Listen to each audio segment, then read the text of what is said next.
you're exactly the way you are now as you are on TV. And I said, well, that's intentional because I don't know how to be anybody else. I'm David Robichaux. I'm a proud alum of Bridgewater State, class of 1983, and I owe everything to this place. I think like a lot of guys of my generation, I first wanted to be a sportscaster. ESPN had just come out and everybody kind of got the bug there.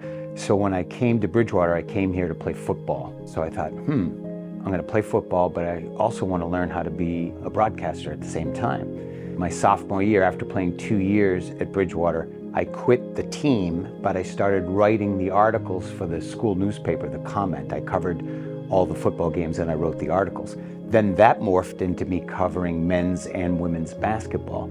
And that's something they didn't really do back then. And then we have a radio station here called WBIM. I started as a disc jockey because that's the only way really you could get on the air was being a DJ, which I loved, which was really fun. And then I got my internship at WBZ-TV in Boston. And I got the news bug. I worked in the newsroom. I saw how a newsroom works, how fascinating it is, how every day something different is going on. And it was so much bigger than sports. So I shifted my focus. And we ordered and bought a teletype machine. It sounds ancient now, it was. It prints out stories really slowly, tick, tick, tick, tick, tick, tick, tick, from around the country, from around the world. And then you'd rip the piece of paper off and it would say, you know, like when I was here, the Pope got shot and the president got shot. While I was in college, I was on the air when the Pope got shot. I still have the piece of paper from the teletype machine. I framed it. Actually, I have it in a scrapbook. But I think the combination of writing for the newspaper here, my excellent courses I had from great faculty, and that was it. That was my path from here to my future. And then Bridgewater hired me to come work here, which is fantastic.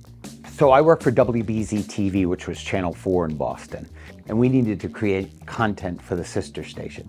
I was doing news on WBZ, Channel 4, and they wanted to start a morning show on TV 38. And because I had apparently a pretty good personality or whatever, they said, would you want to do that instead? So I thought, do I want to cover murders every day and fatal fires and horrible tragedies and snowstorms? Or would I like to create my own segment of human interest story? I think I'll do that. So on the morning show, it was called Robi on the Road. Robi is my nickname. My last name is Robichaux. All Robichaux men really are called Robi. My brothers, my nephews, everybody's nickname morphs into Robi at some point. So the reason why I was called Robi on the Road is I decided, okay, each week we're going to go to a different town or city in Massachusetts and find a story that's unique to that community. But more importantly, it's an individual really who's unique, or an organization that's unique. And I would go out with my photographer, would shoot a feature, spend all day shooting a feature story, then would come back and edit. Then on another day, I would be live there. So they would say, you know, today Robi is live in Springfield, and we'd do a little live interview and then we'd throw to my piece and then come out and do a few more questions like that. And it really took off. It got a nice following or whatever. I ended up winning 3 Emmys for that particular segment. And then after a couple of years, that show was canceled. And I went back to doing regular news. Well, I always say, when they say, what do you miss about the business? I miss the people. It's like when an athlete retires, a professional athlete retires, they say, what are you gonna miss the most? I'm gonna miss the guys, or the gals if you're a woman, in the locker room. I miss that. I miss the camaraderie. I miss the friendships. Much more than I would miss the access. Remember, when you're a journalist, you have tremendous access. That press pass is a powerful thing. It not only got me, you know, past police lines, you know, on fires, murders, or whatever. You'd also get into a Bill Belichick press conference, or, you know, you're walking onto the Esplanade for the 4th of July celebration, you know, behind the barricades, press, press, press. It's a powerful thing. It's a powerful responsibility that you have. So I think, other than the people, what I miss the most about the job is not the tragic stories, but it's the human interest stories. It's the feel-good stories. There aren't enough of those. I was really good at that, I think. And so I miss that. I'm still a storyteller, per se, but now in my current job, It's not me personally telling the story, it's me with people like you, helping you produce videos, helping my writers write stories, alumni profiles, student profiles, whatever. So I missed the feature stories. Remember, I get to cover every Red Sox World Series parade. I think I only missed one Patriots parade, like stuff like that's a blast. And meeting presidents and former presidents and world leaders and politicians and actors and musicians. I got twice to interview Bruce Springsteen, who's like my personal savior. So that was a kick, and that never would have happened if I wasn't in that job. Were there any events that you found particularly difficult to cover? Well, unfortunately, there was a lot of events that were difficult to cover. The job itself, after a while, general assignment reporter, morphed into what I referred to as Murder Incorporated, or some of my former colleagues would call door knocks. So like on a Monday, they'd call you at home, hey, 3 teenage girls got killed in a prom night crash. Could you go directly to one of the girls' houses and see if you can get an interview with the family? That's a terrible part of the job. Like, why would we imagine any of these people would want to talk to us, and what would they say? It's competition. It's what drives everything, and what drives that is money, ratings, and to the extent that some stations would go to for ratings, I thought was disgusting. Exclusive interview with the widow tonight on News 7. You know, like, what are you doing? That's not even subtle. Do you know what I mean? And usually it's at the expense of the viewer who has to watch crap. You know? There's big ones that stick with you. With me, probably one of the most difficult was there was a missing boy named Jeffrey Curley. He was a young 8-year-old boy and he was missing. And so from the very first day I got that assignment, we would be outside the parents' house every single day, you know, waiting for updates, hoping something good would happen, you know, by some miracle. They thought he was abducted. They didn't really have any evidence. Eventually, these 2 guys got arrested, and what happened was they lured him into their van and they killed him. And they dumped him in a Rubbermaid storage chest in a river.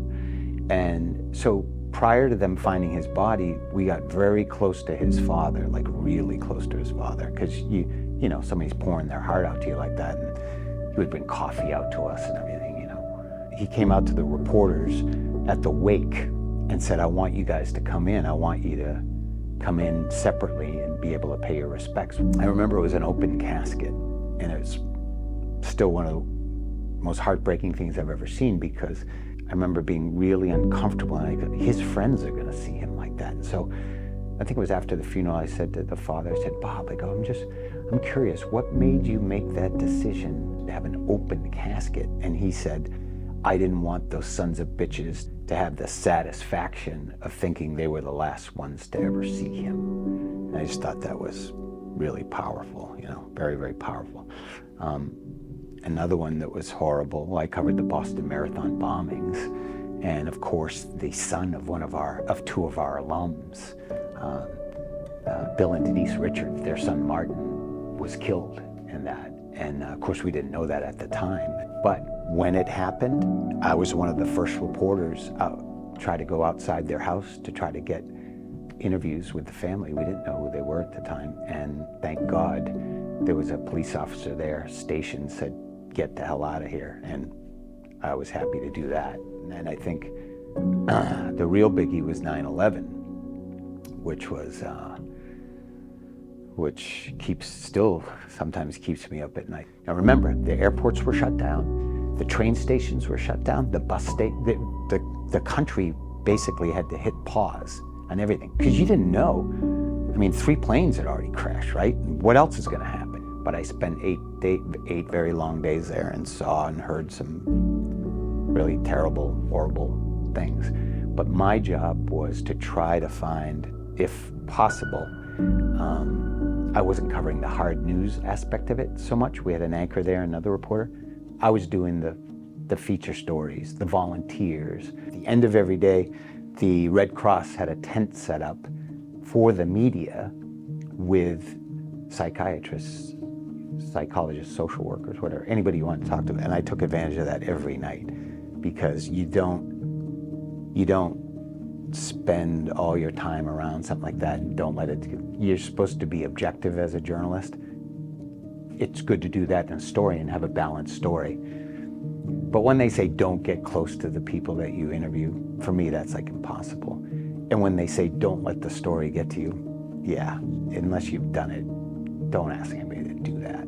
Because I think as soon as you disconnect yourself from the feelings there, you're not going to tell the story properly. What made you want to leave WBZ?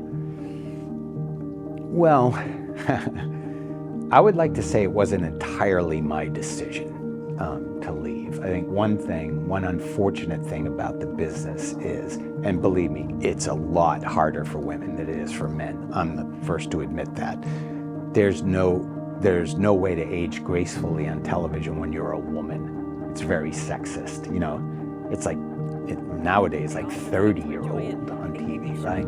But it used to be, for a man, you age gracefully. Oh, look at the gray on, you know, it adds integrity to you. It adds a sense of, you look more authoritative or whatever. It makes you look more mature or whatever. They would never say that to a woman, right? Very sexist. So to answer your question, I think the part that wasn't under my control was my age. But the better part of the story was, every year I would come to homecoming when I was doing my job on TV. And of course everybody would recognize me because, oh my God, that's the Bridgewater guy who's on TV. So I'd go to tailgating or whatever, people coming up to me in recent years taking selfies or, you know, wanting to get to know me. Oh, I can't believe you went to Bridgewater and you're on TV, that's the greatest thing. And so now I'm assistant vice president of enrollment, marketing, communications, but I focus on really the news division of Bridgewater, and it's been great. Nobody dies.